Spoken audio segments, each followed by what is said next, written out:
Good evening, and welcome to another episode of the What a Man podcast. I am Tina Shaw, and joining me tonight is artist, producer, actor, model, entrepreneur, H3 the artist. How you doing? Welcome to the What a Man podcast. I thank you for joining us tonight. How are you? I'm doing great. How you doing? I'm good. So before we get started, go ahead and introduce yourself and tell everyone who is H3 the artist. I got you. Well, my artist name is H3 the artist. To the actor world, sometimes I'm known as my real name, Steven Scott. I'm an artist from Clayton County, Georgia, south side Atlanta. I've been making music and pursuing a career in the entertainment industry since I've been about 16 heavily, but I've been involved with creations of things since probably 8, 9 years old, learning to do 3D animation, stop motion animation in like the 7th grade. And I started producing music heavily in like the 8th grade or so. And then I began writing and actually making songs probably closer to like 2018, 2019. And since then, I've just been continuing to, perfect my craft and just learn as much as I can. So first of all, that's a lot. So you got a lot of things in your bio, that's great. But at such a young age, like, what makes you at 8 or 9 years old say that I want to be this or I want to be that? I think a big part of the influence, I think some of it, of course, was in me. But my dad actually worked in the music industry. Okay. He was signed to Universal. He worked with Gene Griffin, who worked with Teddy Riley. Oh, okay. Yeah, and all those people back in the day. My dad was a producer, writer, and also had an album that charted on Billboard. Okay, Yeah, Dad. Okay. Yeah, so growing up with that, him turning our garage into a studio, like literally putting insulation in the walls, and it don't look like a garage anymore, building a wall to be the booth in the studio. And then my dad's from South Carolina, so our cousins and family members from Carolina come down to Atlanta and record with them. And I'd be on one side of the room playing the game, and then they'd be on the other side making music. So I've just been around it like that. And then they would tell me, and I somewhat remember too, is that I would watch behind the scenes of everything. Like to this day, I look up, if a movie come out, I look up BTS. I just want to see, how did y'all make this thing? So I used to watch behind the scenes of Toy Story all the time, how it's made, the show, how it's made, with just making things. I just love seeing something not be there and then someone put these pieces together that creates music, a movie, whatever that thing is, So, wow, you have a lot of talent. Yeah, thank you. You are really talented. So with the anime and the animation and things, like, what drew your attention to that? Well, I used to I consider probably my age group to be the first ones to really like grow up watching YouTube. So I used to watch YouTube probably more than TV at a certain point, and I used to watch these stop motion videos people would make with Lego characters. And I'd be like, that looks so cool. Like, how are they doing that? Mm-hmm. So then once I learned that it's, frame by frame, I'm taking these pictures and putting the pictures together and all that stuff, that's really what got me into it. And for a while, it was just random little stuff, just characters fighting or whatever. Then in the 7th grade, I never used to go to school on the last day of school. If I asked my mom if I could stay home, she'd say, yeah, I'll stay home. Mm-hmm. And I remember this one day, I was making some music, and the music sounded like a movie or something to me.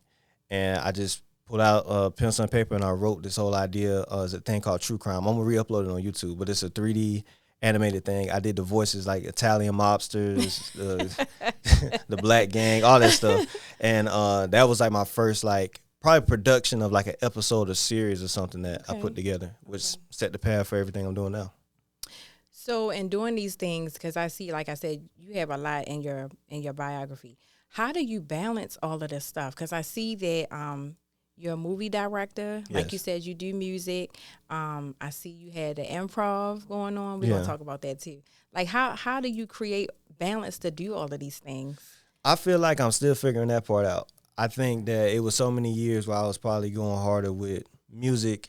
And then like in 2022, my thinking at that point, which is backwards because both require money, but I was like, I needed something to promote, or I needed money to promote my music more. So I went and did background work on a movie called Praise This with Drewski and Chloe Bailey. Yeah, so I did background on that movie, but the background check was cool. So I was like, okay, let me, dip my toe in this a little more. And I've already had this background in life of me liking entertainment and film anyway. Mm-hmm. So it gave me like a closer step to, what if I acted? What if I did write a movie and direct? So I think being an extra, you just sit back, you see everything. Mm-hmm. I see what the PAs are doing, I see what the director's doing, I see what the AD is doing. Mm-hmm. So I just picked up all those pieces over the years, and what's that, 2022? So last year, actually doing my own production. But balancing it is something I still struggle with in a way, because both things take so much time, but film takes a lot of time. We'll be on set 8 hours, 12 hours. You got back-to-back days. You got to do pre-production, So it's like, when do I find the time to rehearse for a performance or this or that? So I'm balancing that now. Like, I got a performance this month in Alabama. Yeah, I saw that. Yeah, I'm figuring it out, but it's all gonna come to me eventually. I think what it needs to be, but to answer your question that you asked, I'm still figuring it out.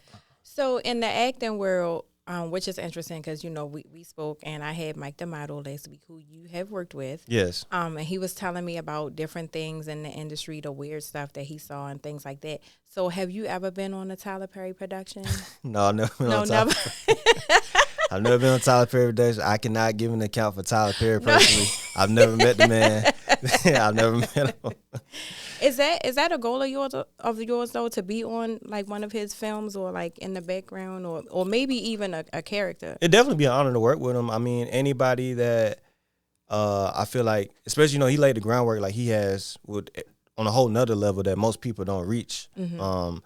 Whether you from our community or any community, I mean, he has one of the most important studios in the Southeast. Yeah. That's a big deal. So yeah, it'd definitely be an honor to work with him and just chop it up with him and, learn some game, of what he got going on. Well, what about, so we had Tyler Perry for years, but now 50 Cent has got his G Unit Studios in Shreveport. Yeah. Like, would that be something that you would be interested in doing? Definitely. I love to work with 50 as well. I work with all of them, but just a personal favorite probably more be 50, because I'm a fan of the Power series. Like Raising Kanan, one of my favorite shows. I think the acting on there is great, directing, everything. So yeah, working with 50 be like really, really dope. And I really like his story.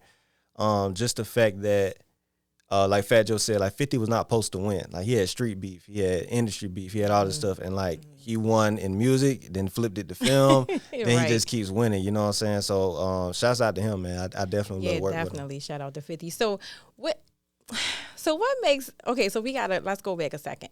Raising Kanan. Yeah. Why not Tommy? Why that's why not Tommy? I think Tommy's cool, but I feel like the Raising Kanan show, I can appreciate the amount of time they took to developing the characters. It kind of reminds me of Breaking Bad. Okay. That first season, Kanan is not the Kanan that you knew on Power yet. It's these things that happen that build his character. And from an acting standpoint, it's cool getting to see him evolve over these 5 seasons we've had to the Kanan that he eventually is going to be on the origin show they about to do. So that's dope. The Tommy show, cool. You know what I'm saying? Just not my favorite, but it's cool. And it's in the 90s, you know what I'm saying? I like a lot of stuff from the 90s.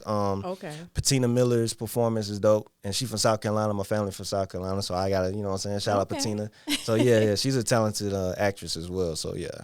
So if 50 came to you, or even Tyler, if any of them came to you and asked you to construct like some type of series or movie, like, what direction would you go? Would it be comedy, drama, or would it be a lot of it mixed in? Like, what's your thing? That's a good question. I don't know. It'll probably depend on what headspace I'm in when they come to me.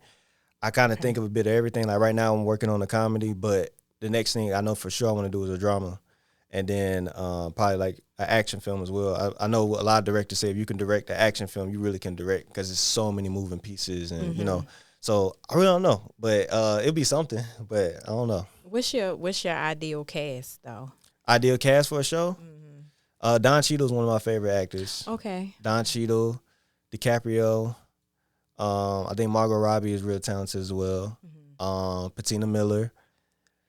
I'm trying to think.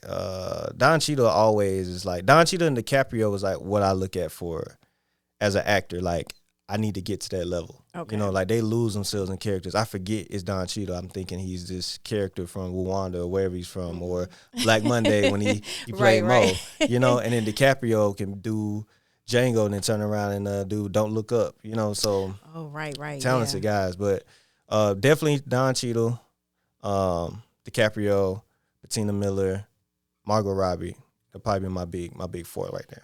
And because you're tapped into so many things, right? And if you make this film with your ideal cast, ideally, who would you want to do the score? Me. Besides you. Besides me? Well, okay, let's do this. Who would you collaborate with to do the score? So a big influence of mine as well is video games. So I grew up playing Halo. And the music that Halo, a lot of people feel like is just classic anyway. So Marty O'Donnell did the music to that. I'll probably work with him. Okay, that's different because Yeah. I wasn't expecting. Yeah. I wasn't expecting that. Okay, that's different. Okay, so I also saw that you have the Say Less Improv. Yeah. And could you tell us a little bit about that? Yeah, so I'm a DP on Say Less Improv. Say Less Improv is created by Brandon R. White, who is the owner of Made Vision, 90s Made. Yeah, so he came up with the show not too long ago, and just seeing how fast we were able to put everything into motion. He's also the host on the show as well. Okay. So yeah, being a DP on that show is great. It's cool because not every night brings a different challenge, but because it is a live show, it's different things we got to account for. So the marks may be different when someone falls this night, or the lighting may be a little different because it's a live venue, But yeah, that's dope. And if you want to be a contestant on Say Less, make sure you go to 90smade.biz, fill out the contestant form, and come out there. What's the age range for that? I think the lowest age is 16 with a parent. Okay. Yeah. Okay. So I'm not really. I know what improv is, Yes. but I'm not really familiar with it. So is that like y'all just throw things out and people just act it out the way they see fit, or how does that go? Well, it's 3 rounds. So the first round is I am. So there's a word that may come up like a camera. You have to give me 2 I am phrases explaining what a camera is so the judges can guess that it's camera. So Okay. I am something that takes pictures. I am something that takes videos. Okay. 3 judges, put it down. If you get 2 out of 3 judges, you get a point. Oh, okay. Yeah, once you get enough points, you move to the second round. Second round is the phrase is. So that one is life is like a box of chocolates. Say it with a British accent. Then the judges rank you. Okay. Whoever the 2 are from there that's got the highest, go to the last round, which is called keep going. And they have to get a scenario like we're on a podcast and a controversial question comes up. You're on the opposing side. I'm defending. Go. And the 2 of them go back and forth for 90 seconds. Judges rank that, and then that's the winner of the show. Oh, okay. That sounds like fun. Yeah. And that's here in Atlanta. That's here in You do that. Atlanta, yes. Okay. So let's talk about your music for a second. Okay. Your music career. How many albums have you had out, singles or whatever the case? Let's see. I got a project. My first ever project I put out was called Hero Land 2019, beginning of 2019, February. Then that July, I put out, that May, I put out The Dreams. Then I did Hero Land 2, the top of 2020. Then I did She Don't Like Roses and Pink Love. So I got 5 full projects I put out. She Don't Like Roses. Mm-hmm. What's that about? I need to know what that's about. Well, I was going to do a little something at the time. Okay. And I worked with my dad a lot doing engineering. And I just kept seeing roses as an imagery for something that goes with it. And then he said to me, She Don't Like Roses would be a dope title. So it really Pops came up with that. So You know what? That's interesting because I don't like flowers. And that's only because, not that I would be like mad if somebody gave them to me. It's just because I don't take care of them. So Yeah. I wouldn't tell nobody to waste their time buying me flowers because I know that they're not going to last. So that was pretty dope. So pretty much what is that She Doesn't Like Roses? Like, what is that about? Like, is it heartbreak or what is that? I guess, yeah, a sense of heartbreak, a sense of yearning and the missing of somebody. The last song on there called This Girl probably, it captures the whole thing of what the project is about. Okay. Yeah. When you're going into your writer's phase, like, I guess what writer's room is what y'all call it, whatever. What's your process when you're writing? Most of the time I'm producing what I'm writing on, so the beat is right there and I'm kind of just like flowing with it. And I just feel like naturally things come to you. So sometimes I'll just hit record and I'll freestyle over the whole song. And some songs I've kept that way. Some songs I don't, because I might mess up. I might say something, I'm like, that don't sound right. Then I go back and write from that. So usually just coming up with a flow first and then write instead. And do you record yourself? Yes, I do. Okay. Does your dad still? Yes, he engineers and produces stuff that me and my sister do. My sister is an artist as well, Shay Vine. And I produce on Shout her out, project. sis. Yeah. Okay. Oh, so y'all all pretty talented, huh? Yeah, my mom sing too. That's got to be pretty cool growing up in a family like that. Are you guys like hard on each other? Like, because y'all are all so talented, because I'm pretty sure like you have different like styles the way you do things. So like when do y'all critique each other? I wouldn't say so much probably critique, but two, we ain't about to lie to each other if something's not good. Okay. But most of the time I don't think we make stuff that's like trash, but we'll know like this is better than that, Okay. But yeah, probably just give each other more like pointers. But it's never been like a thing of like jealousy with artistic expression or something like that. Right. But he ain't gonna lie to you. He'll tell you something trash. You've done some besides the producing and engineering with your dad. Have you done any collabs with your mom and your sister? Yeah, I got a song with my mom called "We See." She also did background on "She Don't Like Roses" on "A Minute." That song. Yeah, my sister, she put out her first like full body of work in April last year, 2025. It's called So Divine, Shay Vine, So Divine, and she actually got a song right now that's doing pretty well on TikTok. Oh, good. Okay, shout out sis again. All right, that's what's up. Yeah, that's amazing. That is so much talent in one family. That's pretty dope. Yeah. Do you play any instruments? Yes, play piano, and I got to get better with the guitar, but I used to be able to play the guitar too. And what makes you like playing the guitar to the point where you want to get better? I took a guitar class in matter of fact, let me go back. When we were kids, my dad was like, he was gonna teach us how to play the piano. This is a thing for all of us to do. I wasn't paying attention, wasn't feeling it. We were like little kids. Like my sister still like sitting on his lap and he's showing us the keys, and I'm just like, ah. So my sister actually was picking up on it faster than me. Okay. But I kind of just wasn't feeling it. So then some time went on. In the 6th grade, I took a course to play the violin, and I wasn't taking it serious enough. I think I was discouraged by everybody else being able to do it quickly. But if I stayed on it, I'd probably be pretty bad right now because that was a while ago. Then I picked back up into producing, so it was kind of like, all right, you need to know how to play something, because my dad gave me an old controller he had for the keyboard. So I kind of just taught myself how to play from that. I picked songs that I liked and did that. And then the guitar thing came once I was in the 10th grade. I had a class for guitar because I was like, I want to learn how to play guitar. I used to see people play electric guitar, and I'd be like, man, that's dope. Right. So I was like, I got to learn how to do that. So when I had the acoustic class, I was taking that. And then he bought me a guitar when I turned 16 for my birthday. And I played for a while, and I got pretty good. But I just got busy doing other stuff and wasn't playing as much. So one thing that I had seen online a few times, and I think Kaylani had spoke about it, Jermaine Dupri, is this new thing that they're doing with these AI artists. So they were pretty much saying like how they didn't think it was fair to the artists that were really working to, develop their crafts and things like that. What's your take on that? Well, my take, first of all, with the whole thing with AI, I feel like, you can't get rid of the technology progressing on what it's going to be. But people do need to be compensated and, credited no matter what. So, if this company over here got billions of dollars and want to make an AI that makes music, cool. But if you're getting these ideas for this music, from my music, from your music, okay, we need to be compensated and credited, or say that we allow this or don't allow it. You know what I'm saying? But as far as the feeling of it not being fair or something like that, I don't know how I feel about that, because I feel like you can't expect somebody, even with people, you can't expect somebody to appreciate or put in the same level amount of work and dedication that you put in, right? And what seems like someone getting success from a thing because they did it quickly or whatever may not be the same type of success as you're going to end up getting as well. Right. So I think we got to look at it like that. Now, we talk about the business side. The business needs to get fixed soon. Right.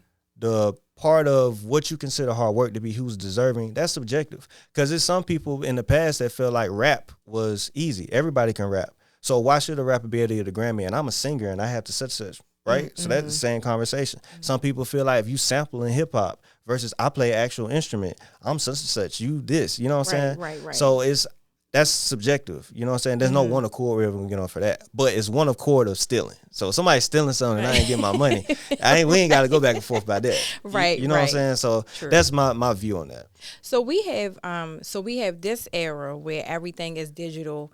And like you said earlier when we were talking, we have TikTok, Instagram, and all these digital platforms. Whereas though back in the day, the artists actually had CDs and tapes, and they went out and they sold them, and they did their own thing out in the street. Yeah.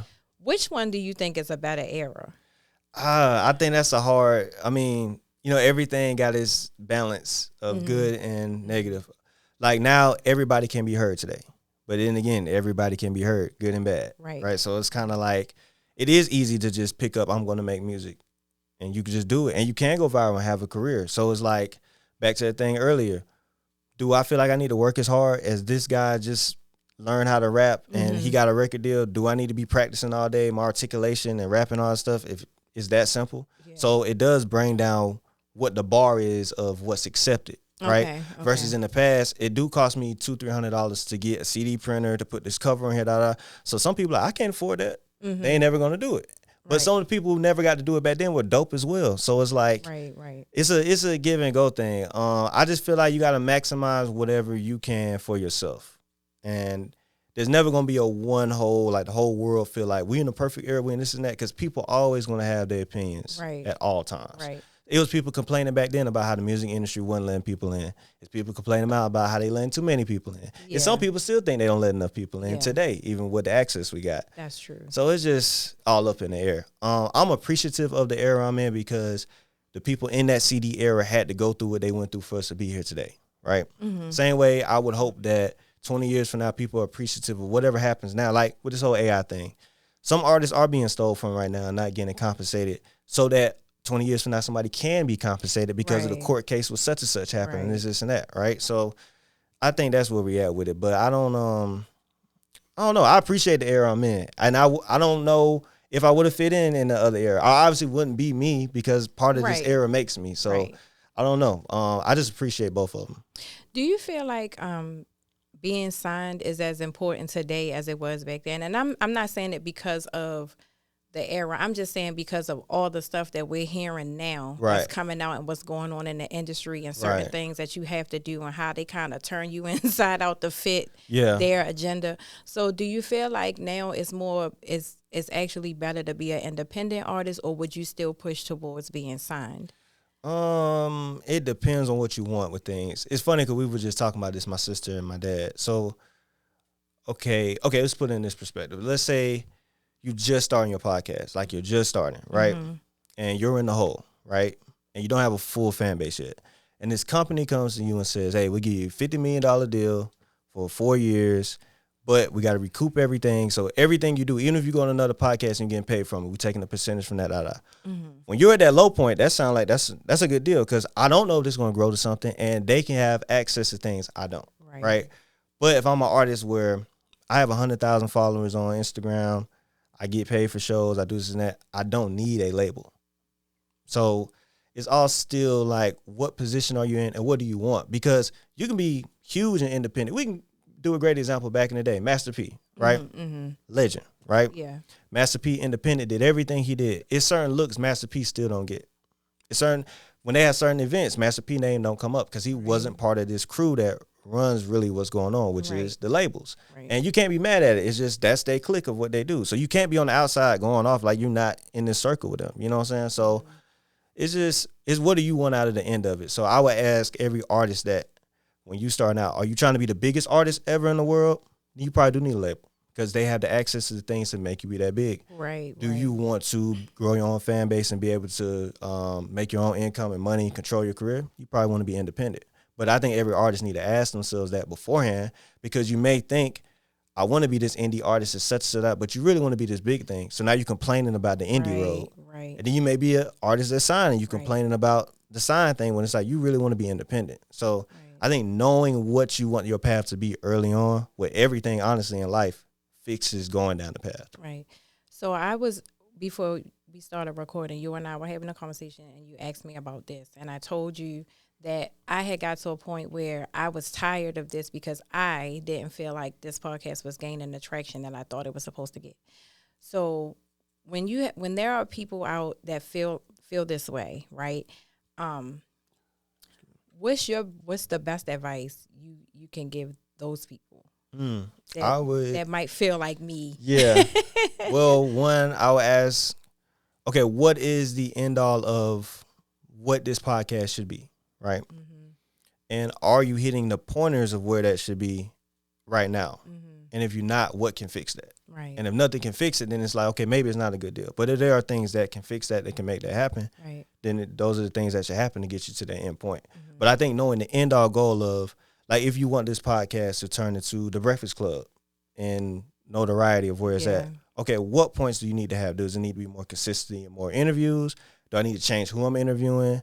Do I need to be on more platforms? Do I need to? Because it's always answers most of the times to those things. So it's like finding that out. But I get when you're in it, it can just be so chaotic that you just annoyed, and it's just like I don't even feel like figuring out what the answers are. I'm just frustrated, you know. But I think setting a real plan before being in the plan, because sometimes too, if you don't know the course of where you're going and you just start doing stuff, should be going this way. But you said everything at course and you going this way and you over here. So now you got to turn around and come back. When we were right here, if you just went, okay, I'm going that way, it's an easier path. Right. You know?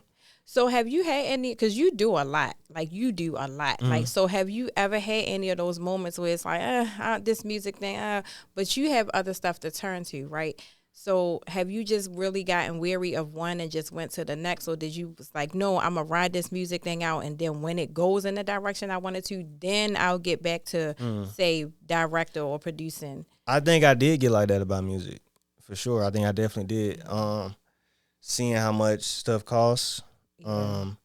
Seeing the point of where the industry is now. Now, there are some things that's like just specific to this era that are negative. Like, I feel like there's so many, especially in Atlanta, promoters that have shows, and it's like we charging artists to perform. This crowd you thinking here really all my homeboys. So after Berg get done performing and we all walk out, ain't nobody in here for real. Right. And you paid $25 for what? One person at the bar to be like, hey, bro, that was dope.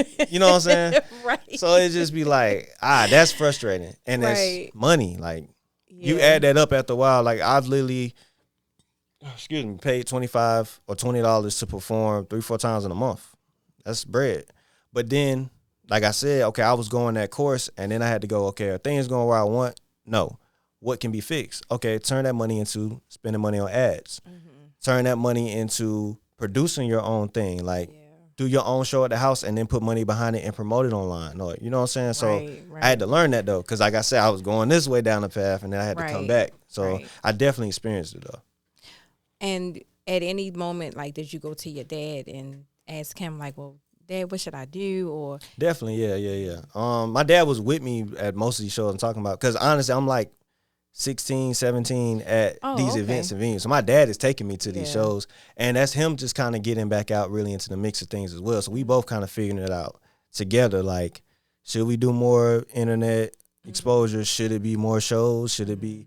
It's like we both kind of just figuring out, and things switch so fast. Like, I was telling my sister, like, she's just kind of getting into doing this. So this is, like, TikTok is normal to her doing this. 2019, people still do shows, and people still got CDs at some of these shows in 2019. Then COVID hit, and everything switched to just being virtual. Then TikTok done been through 2-3 phases since then. You got the COVID phase like it was. Then 2022, it was different. Now Instagram got Reels, and none of that was there when I first started. So it's like stuff is quick. So it's kind of like you got to keep up, you know? So I also saw that you do have a clothing line. It's called. I model for a clothing line. You model for a clothing line. Okay. Yes. So tell us about the Disguise clothing line. Okay. Disguise is owned by Lee Cherry.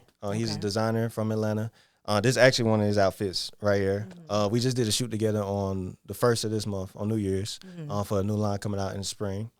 But it's a luxury streetwear. You know, his whole thing with Disguise is like, perception is one thing. Like, people may perceive streetwear like it's just streetwear, but it can be high quality as well. It can be designed well. Different people wear streetwear, not just street people. So that's the biggest thing with the brand. But I've been modeling for him since 2020. And what's funny, I think that was my second show I had. And I was up there performing, and a dude in the crowd got like drunk or something. He fell out, and everybody was looking at him and not me. And I was just like, damn. So then I got off stage, and I saw my dad. I was like, man, nobody saw that. And then he came over. He was like, hey, bro, that was dope, man. He said, I got a clothing brand. I want you to model sisters. And I was like, word. And I was like, the one person that needed to see it saw it. So, yeah, me and him been cool 3-4 years now. So how do you transition from music to modeling?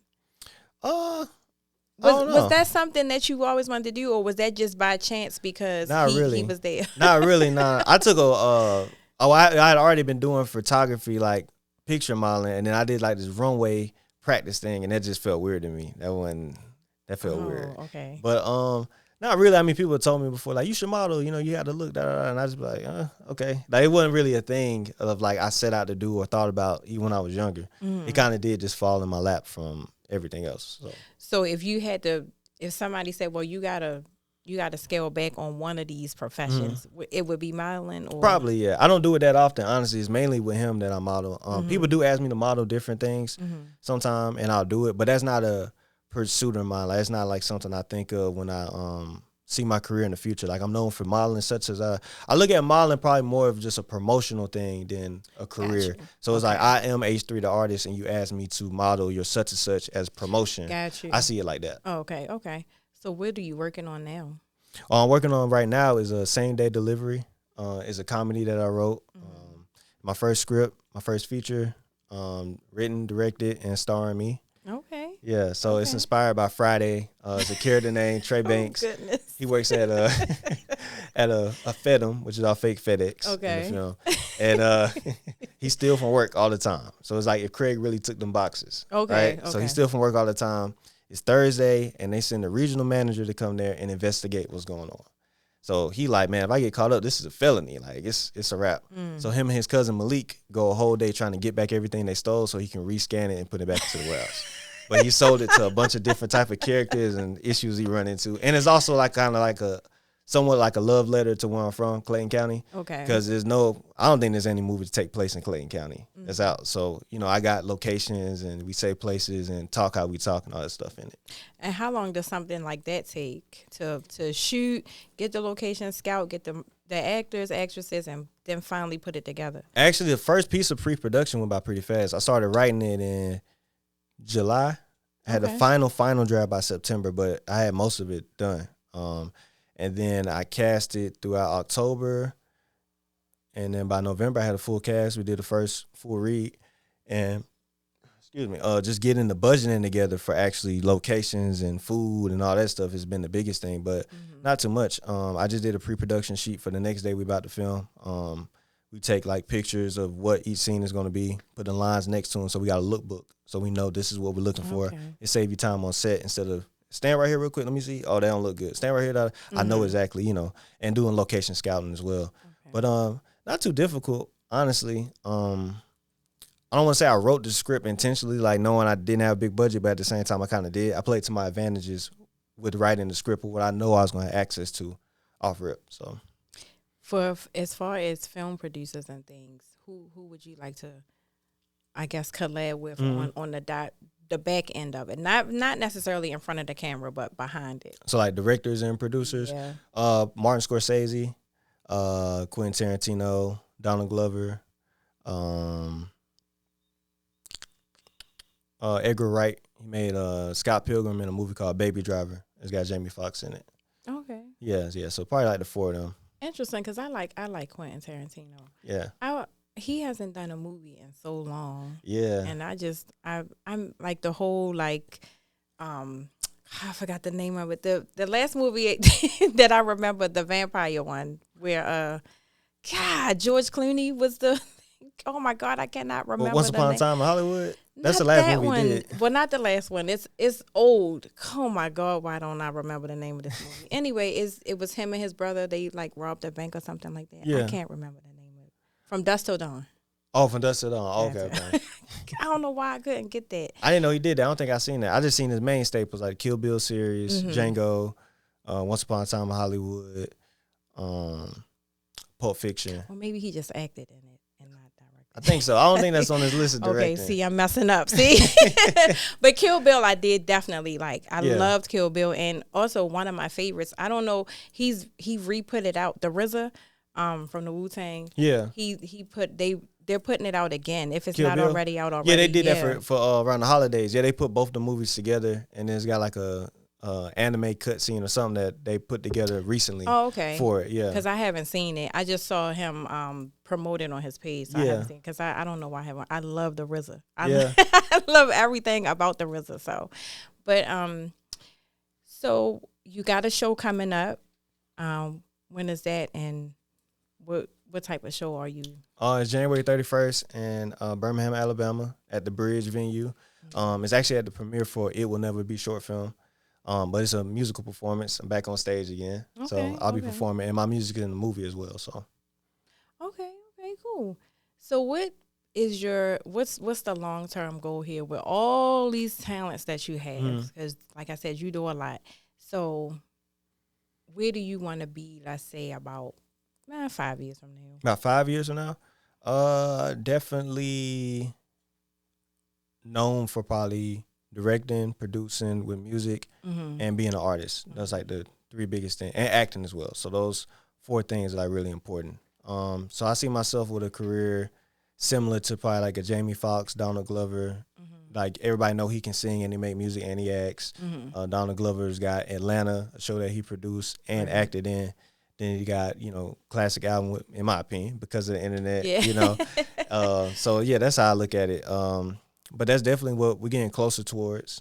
I can feel it, but patience is key, and just learning lessons along the way. So, yeah. Yeah, that patience thing is, that's especially when it's like, I know that it could, like I know this thing can go somewhere. And it's like, it's just got to hit the right. Yeah. The right button, you know what I'm saying? So my son, I had him on the podcast, and he wants to be a content creator.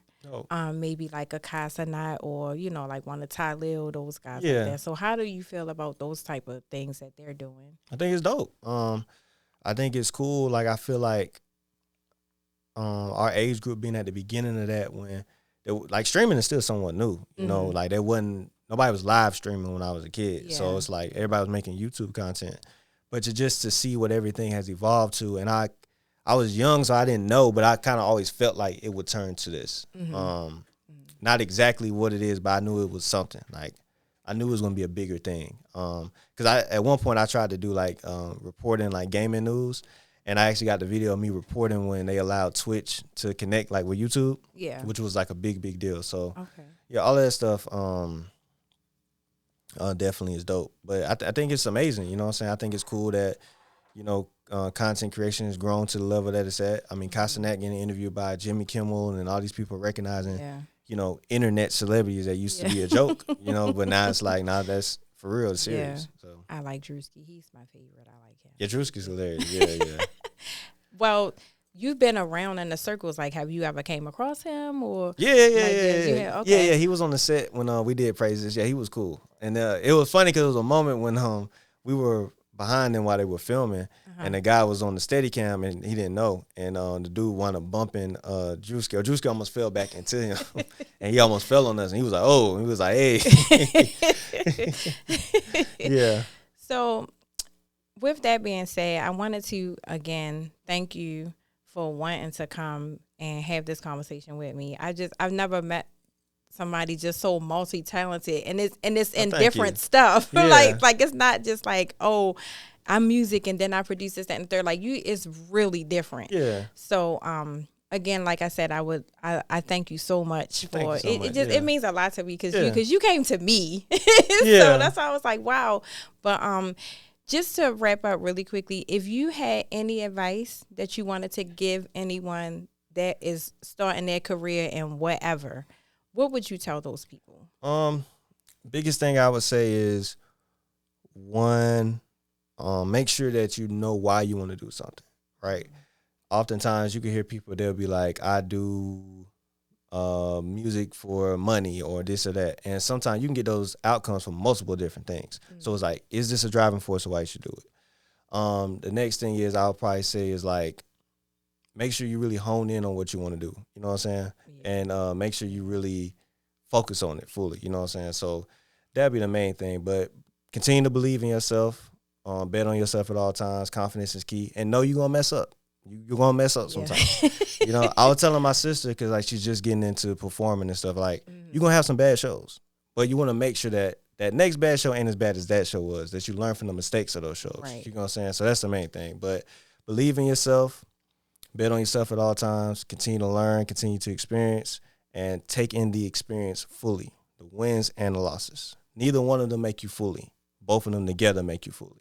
Yeah. Your biggest loss is not define you, nor does your biggest win. Both of them together make it. Mm-hmm. And if I can add, always be open to constructive criticism. Yeah. That's the one thing that a lot of people just...